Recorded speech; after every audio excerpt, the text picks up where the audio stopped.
औज़ुबिल्लाहिमिनश्शैतानिर्रजीम। This is Tahir Tabassum. कैसे हैं बेटे आप? खैरियत से हैं? तबीयत से ठीक है हर लिहाज से?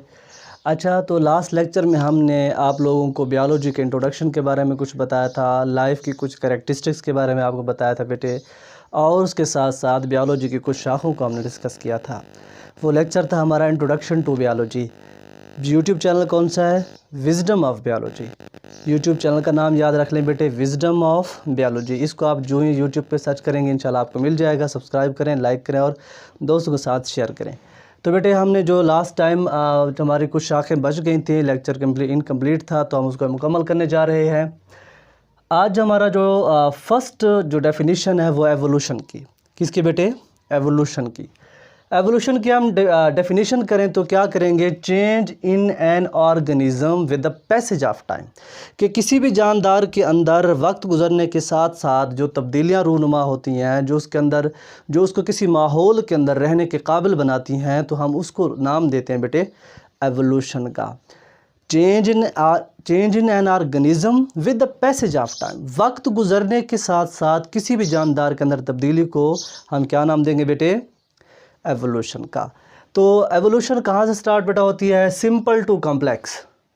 किसी भी जानदार के अंदर, अगेन मैं रिपीट कर रहा हूँ कि change in an organism with the passage of time will be called as evolution. Simple से कॉम्प्लेक्स।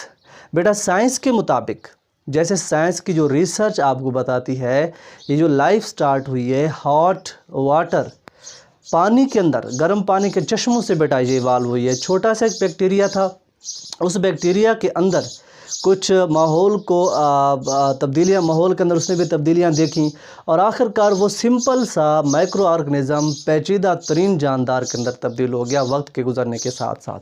तो आपने जस्ट इसको डेफिनेशन के तौर पे लेना है, change in an organism with the passage of time is called as evolution that moves from simple to complex. उसके बाद आती है जेनेटिक्स की बेटा। उसके बाद किसकी स्टडी आती है? जेनेटिक्स की। तो study of transfer of hereditary material, study of transfer of hereditary material from one generation to another, कि किसी भी जानदार के अंदर जो खसूसियात होती हैं बेटे वो ट्रांसफ़र होती रहती हैं। फॉर एग्ज़ाम्पल पेरेंट्स से ऑफस्प्रिंग के अंदर, पेरेंट वालदैन से बच्चों के अंदर जो भी खसूसियात ट्रांसफ़र होंगी हम उसको नाम देंगे जेनेटिक्स का। इस तरह से बेटा आप लोग, अगली जो डेफिनेशन हमारी है वो है जू जियोग्राफी। जू जियोग्राफी। जू जियोग्राफी के अंदर हम क्या देखते हैं कि distribution of an animal on the different region of the earth, कि किसी भी जानदार की हम जब डिस्ट्रीब्यूशन देखते हैं मुख्तलिफ रीजन्स के अंदर, कि एक जानदार बर-ए-आज़म एशिया में पाया जाता है, सब कॉन्टिनेंट में पाया जाता है, बर-ए-सग़ीर के अंदर पाया जाता है, अमेरिकन के अंदर पाया जाता है, कुछ जानदार देखते हैं हम अफ्रीका के अंदर पाए जाते हैं। तो ये जो डिस्ट्रीब्यूशन है, इस डिस्ट्रीब्यूशन की हम स्टडी को नाम देते हैं बेटे जू जियोग्राफी। क्या नाम देंगे इसको? Zoo geography. The distribution of an organism या animal on different region of the earth. उसके बाद आ जाते बेटा मोलेक्युलर बायोलॉजी। इसको मोलेक्युलर बायोलॉजी भी पढ़ते हैं, मॉलिक्यूलर बायोलॉजी भी पढ़ते हैं। तो इसकी डेफिनेशन क्या होगी बेटे? Proper structure, the study of structure of organism cell, उनकी ऑर्गेनेलीज किस लेवल के ऊपर? मॉलिक्यूलर लेवल के ऊपर। कि मॉलिक्यूलर क्या होता है? मॉलिक्यूलर लेवल हम क्या कहते हैं? फॉर एग्जांपल डीएनए मॉलिक्यूल है, डीएनए के लेवल के ऊपर जाके जो स्टडी हम करते हैं उसको नाम देते हैं मोलेक्युलर बायोलॉजी। उसके बाद बेटा हमारे पास आता है एनवायरमेंटल बायोलॉजी। एनवायरमेंटल बायोलॉजी के अंदर हम ऑर्गेनिज्म की जो स्टडी करते हैं उसके इन्वायरमेंट के लिहाज से करते हैं। हाँ, अभी इन्वायरमेंट के अंदर कौन कौन सी चीज़ें होती हैं? इनऑर्गेनिक सब्सटेंसेस होंगे, इनऑर्गेनिक फैक्टर्स होंगे, तो उसके बाद ऑर्गेनिक फैक्टर होंगे। ऑर्गेनिक और इनऑर्गेनिक को हम इन्वायरमेंट के अंदर जो मिला के बात करते हैं तो ऑर्गेनिज्म की, वो हमारी स्टडी कहलाएगी एनवायरमेंटल बायोलॉजी। स्पेशली हम ह्यूमन बीइंग्स की जो इंटरेक्शंस हैं वो इसके अंदर स्टडी करते हैं। फिर हमारे पास आती है माइक्रोबायोलॉजी। माइक्रोबायोलॉजी के अंदर बेटा हम जिक्र करते हैं माइक्रो ऑर्गेनिजम्स का। किसका जिक्र करते हैं हम? माइक्रो ऑर्गेनिज्म का। Micro the substance which can not be seen by human naked eye, कि इंसान की आँख से जो चीज़ नहीं दिखाई देती वो माइक्रो लेवल पर चली जाती है। उसको हम देखने के लिए माइक्रोस्कोप का इस्तेमाल करते हैं। किस चीज़ का इस्तेमाल करते हैं? माइक्रोस्कोप का। तो जब माइक्रोस्कोप का इस्तेमाल करेंगे, यूजेज ऑफ माइक्रोस्कोप, तो हमें कौन कौन सी चीज़ें नज़र आएंगी? बैक्टीरियाज भी नज़र आएंगे, माइक्रोस्कोपिक अलजी, माइक्रोस्कोपिक फंजाई और इवन वायरस भी। लेकिन हम कहा जाता है वायरस की स्टडी जो है ना वायरोलॉजी में आती है, पैथोलॉजी के डिपार्टमेंट में आती है, जो हम बीमारियां स्टडी करते हैं, पैथ्स का, पैथोजेंस का, एट्सेट्रा। तो उसके बाद बेटे जब हम वायरस को जो है ना जस्ट समझा पार्टिकल जाता है, it is consider as in between the living and non living organism. लेकिन फिर भी वायरस की स्टडी के लिए हम माइक्रोस्कोप का इस्तेमाल करते हैं। इवन इसको भी हम माइक्रोबायोलॉजी की स्टडी में लेकर आ जाते हैं, लेकिन इसका डिपार्टमेंट अलग है। उसके बाद हम बात करते हैं फ्रेश वाटर बायोलॉजी के अंदर। बेटे फ्रेश वाटर बायोलॉजी के अंदर हम क्या करते हैं कि ये जो रिवर्स हैं, लेक्स हैं, झीलें हैं, दरिया हैं, ठंडे पानी के चश्मे हैं, ये सारे के सारे फ्रेश वाटर बायोलॉजी के अंदर आ जाते हैं। फ्रेश वाटर बायोलॉजी क्या है भाई? वो पानी जिसको पीने के काबिल समझा जाए, फ्रेश वाटर से कहते हैं। जो ह्यूमन कंजप्शन के लिए, एनिमल कंजप्शन के लिए कारामद हो, हम उसको फ्रेश वाटर का नाम देते हैं। तो फ्रेश वाटर के अंदर हम लेक्स और रिवर्स को लेते हैं, और इसी फ्रेश वाटर बायोलॉजी के अंदर हम उसी वाटर के फ़िज़िकल और केमिकल पैरामीटर की स्टडी भी करते हैं कि फिज़िकली क्या हॉट है, उसके बाद क्या वार्म है, कोल्ड है। ये केमिकली आया कि उसके अंदर केमिकल की जो कंपोजिशन है, उसकी पीएच लेवल क्या है, एट्सेट्रा। उसके बाद हमारे साथ बिल्कुल रिलेट करते हैं मेराइन वाटर बायोलॉजी को। मेराइन वाटर के अंदर क्या हम स्टडी करते हैं? सी एंड ओशंस को। वो लाइफ जो समंदरों के अंदर पाई जाती है, उनको, उस लाइफ को हम नाम देते हैं, उस बायोलॉजी की शाख को हम नाम देते हैं मेराइन वाटर बायोलॉजी।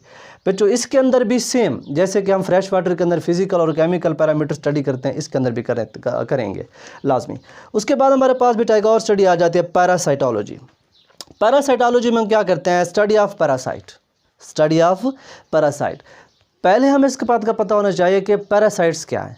पैरासाइट बेटा वो जानदार होते हैं जो किसी जानदार के अंदर या बाहर रहते हैं और उनसे खुराक भी हासिल करते हैं, उनसे रहने की जगह भी लेते हैं, बदले में नुकसान पहुंचाते हैं। ये प्रॉपर डेफिनेशन जाएगी, the organism that live inside और outside of another organism, और उससे खुराक भी ले, बदले में उसको हार्म पहुंचाए, उसको नुकसान पहुंचाए। हाँ बेटा, उस जानदार को नाम देंगे पैरासाइट। और उस जानदार के दरमियान जो दो जानदार हैं, एक जानदार होस्ट है, एक पैरासाइट है, इनके दरमियान जो ताल्लुक़ होगा उसको हम पैरासाइटोलॉजी के नाम देंगे। उस बायोलॉजी की शाख को क्या नाम देंगे? पैरासाइटोलॉजी।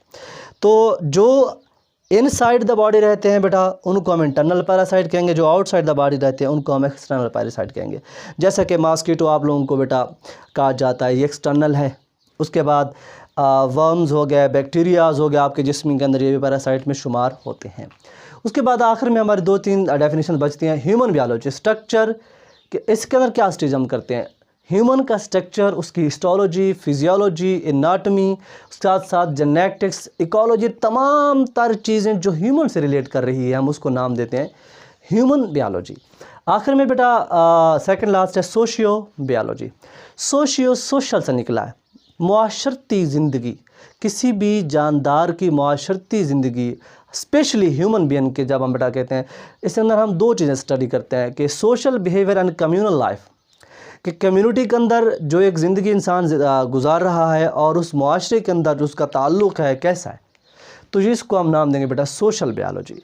लास्ट वन है हमारे पास बायोटेक्नोलॉजी, सॉरी लास्ट वन क्या हो गया हमारे पास? बायोटेक्नोलॉजी। जैसे लफ्ज़ से ज़ाहिर कर रहा है, बायोटेक्नोलॉजी किसी भी माइक्रो ऑर्गेनिज़म या उसके किसी सिस्टम को या उसके किसी प्रोसेस को, कि एक माइक्रो ऑर्गेनिज़म है, उस पूरे जानदार को हम इस्तेमाल करेंगे या उसके किसी सिस्टम को इस्तेमाल करेंगे या उसके अंदर होने वाले किसी प्रोसेस को इस्तेमाल करके कोई बेनिफिट हासिल करें, या हम कोई ऐसी चीज़ बनाएं जो ह्यूमन बीइंग के लिए, ह्यूमन इंसानियत के लिए फ़ायदा मंद हो बेटे, तो हम उस सारी स्टडी को नाम देंगे बायोटेक्नोलॉजी। फॉर एग्जांपल मैं मिसाल देता हूँ, जो शुगर के पेशेंट हैं बेटे, शुगर के पेशेंट को ज़रूरत होती है इंसुलिन।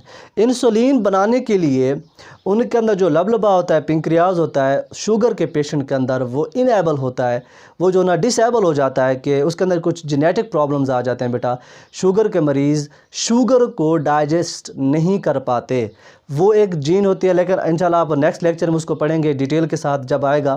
तो इंसुलिन की जो प्रोडक्शन है बेटे आपको मार्केट से मिलती है, वो बायोटेक्नोलॉजी की पैदावार है। ये सिंपल सी एग्जांपल आपको दे दी, हम एक दफ़ा इसको रिवाइज कर लेते हैं सिंपली।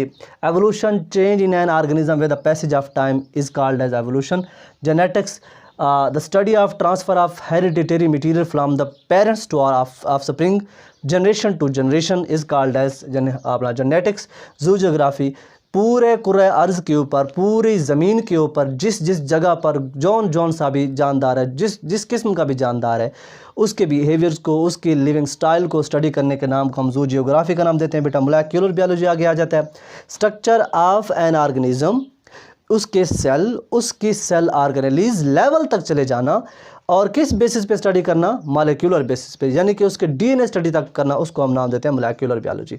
एनवायरमेंटल बायोलॉजी के अंदर हम एक जानदार के इन्वायरमेंट के साथ ताल्लुक़ को जो एक रिलेशन देख के स्टडी करते हैं। फॉर एग्जांपल वो इन्वायरमेंट ऑर्गेनिक भी हो सकता है, उसका इनऑर्गेनिक भी हो सकता है। स्पेशली हम ह्यूमन बीइंग की एक्टिविटीज़ को हम यहाँ पर बेटा स्टडी करते हैं। माइक्रोबायोलॉजी के अंदर माइक्रोस्कोपिक ऑर्गेनिज्म जैसे कि बैक्टीरिया हो गए, वायरसेस हो गए, अलजी हो गए, फंजाई हो गए, ये सारे अगर माइक्रोस्कोप लेवल पर हों, अगर हमें आम आँख से नज़र आते हैं तो हम इसको माइक्रोस्कोप यूज़ नहीं करेंगे। आम आँख से नज़र आ जाते हैं तो फिर हम नहीं करेंगे, अगर नहीं आते तो माइक्रोस्कोप यूज़ करेंगे। तो इसी लिहाज से हम इसको माइक्रोबायोलॉजी का नाम देते हैं बेटे। फ्रेश वाटर और मरीन वाटर बायोलॉजी के अंदर हम फ्रेश वाटर बायोलॉजी के अंदर हम रिवर्स को, लेक्स को स्टडी करते हैं, ठंडे पानी के जो पीने के काबिल पानी वाले जो रिजर्वायर हों उनको स्टडी, उसके अंदर मौजूद ज़िंदगी को। इसी तरह से मेराइन बायोलॉजी के अंदर भी हम ओशंस और सी के अंदर जो मौजूद लाइफ है उसको हम स्टडी करेंगे। उसके अंदर प्लांट्स भी हो सकते हैं, उसके अंदर जानवर भी हो सकते हैं जैसे फिशेज़। पैरासाइट के बारे में जब बात करते हैं तो पैरासाइटोलॉजी की स्टडी हम करते हैं कि एक ऐसा जानदार जो किसी दूसरे जानदार के अंदर या बाहर रहता है, बदले में उसको नुकसान पहुंचाता है, खुराक भी लेता है, उसको पैरासाइट देंगे और इस स्टडी को नाम देंगे बेटा पैरासाइटोलॉजी। ह्यूमन बीइंग की जब ह्यूमन बायोलॉजी के अंदर हम ह्यूमन के लिहाज से, इंसान के लिहाज से जितनी भी स्टडी है उसको हम कैरी आउट करते हैं। सोशल बायोलॉजी के अंदर भी हम सोशल बिहेवियर और जो उसकी माशरती लाइफ होती है उसको हम स्टडी करते हैं। आखिरकार हमारे पास जो आखिरी टॉपिक, आखिरी डेफिनेशन है वो है बायोटेक्नोलॉजी की। बायोटेक्नोलॉजी के अंदर बेटा हम किसी भी जानदार के, पूरे जानदार को इस्तेमाल करेंगे, या उसके किसी सिस्टम को इस्तेमाल करेंगे, या उसके अंदर होने वाले किसी प्रोसेस को इस्तेमाल करके मैन काइंड के लिए, इंसानियत के लिए कोई प्रोडक्ट मैन्युफैक्चर करेंगे, उसको हम नाम देते हैं बायोटेक्नोलॉजी। और जैसे कि हम इंसुलिन की मिसाल देते हैं। अस्सलाम वालेकुम।